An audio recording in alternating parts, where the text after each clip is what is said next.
You should never work for free. Exposure doesn't pay my rent. Unpaid internships are exploitation. I agree. But honey, welcome to the real world. It is dog eat dog out here and you need to get ahead of the pack to be able to succeed. So let's talk about the reality of working for free in the art and design world.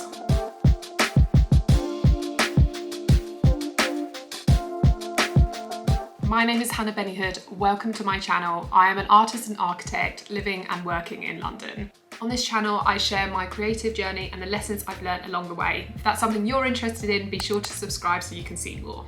Okay, let's get into it. Now, I am a real advocate for people valuing the arts, and I truly believe that artists and designers should be paid and their work should be valued. However, the whole way through my career and probably moving forward, there are times when I work for free. I don't think it's as simple as just telling people not to work for free. So today I'm going to explain and share examples of when I have worked for free or when others have worked for free for me and why I think it's acceptable. First things first, let's define what I mean by free. Because what I mean by free is no money exchanged. But what I do not mean is working for no value. I never advocate for you working for zero value. If you give something of value and receive absolutely nothing in return, I would define that as a gift. And there is a time and a place for that, which I will touch on later in the video. But in general, you should always get something back for the work that you create, even if that's not a monetary exchange. The key thing to think about when you're not getting paid is there alternative value in this exchange for you according to you? Not according to them, according to you. So here are 6 examples of where I have worked for free, but I've absolutely got something in return. Number 1, building up your portfolio. When you are starting out in the art or design world, you have not yet proved yourself, and it can be incredibly difficult to get clients without a portfolio. So one of my first public art pieces that were commissioned, I did completely for free. It was called City of Stories. I did it in collaboration with an architecture practice that I worked for at the time. This project gave me a brilliant opportunity to build a portfolio. This project acted as a proof of concept, also as evidence of my ability as an artist.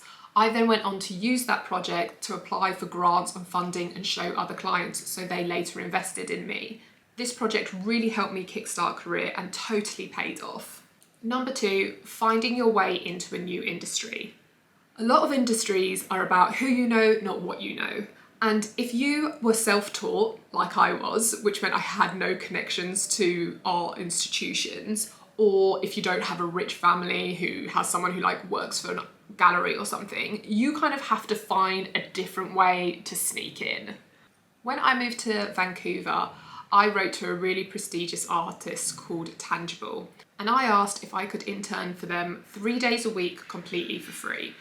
I was in a brand new country, I knew absolutely no one, and it was an amazing opportunity for me to A, make friends, and B, just break into the art and design scene.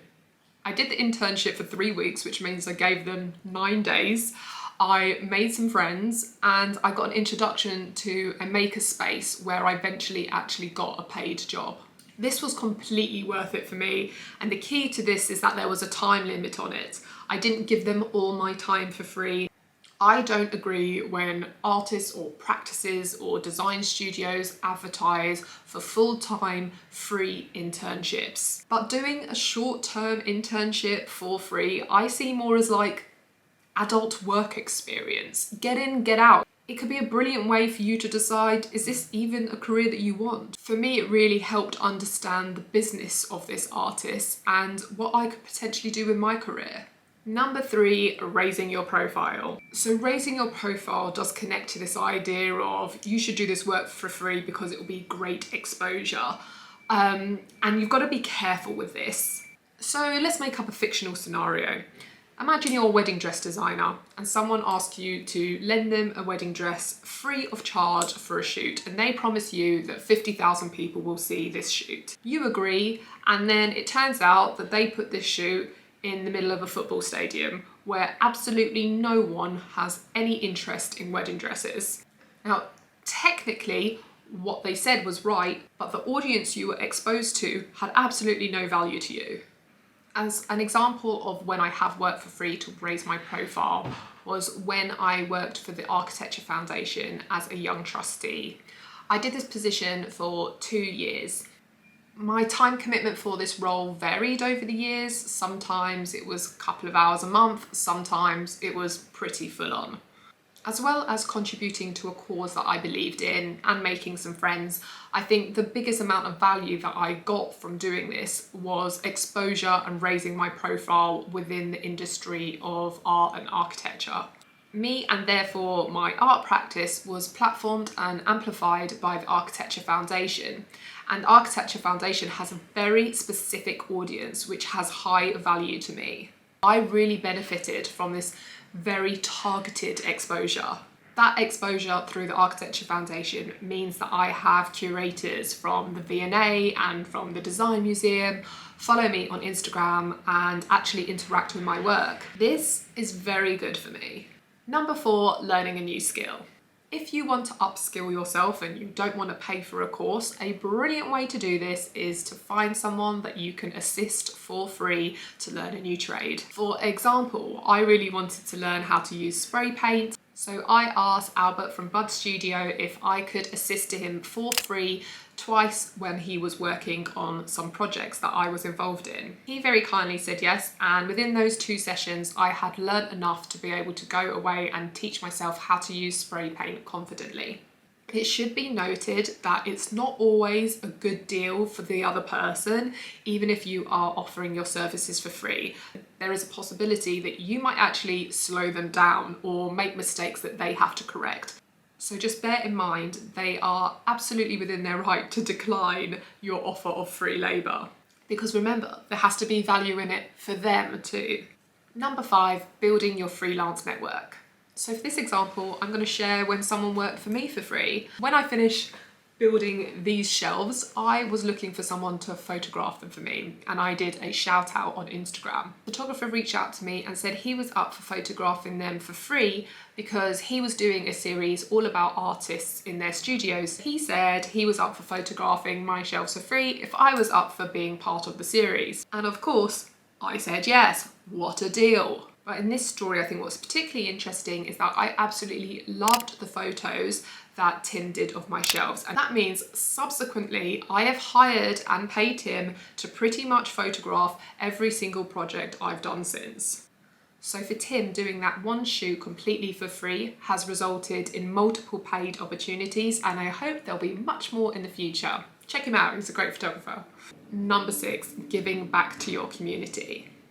So your skills as an artist or designer has value, which you could donate to a cause as a way of supporting them.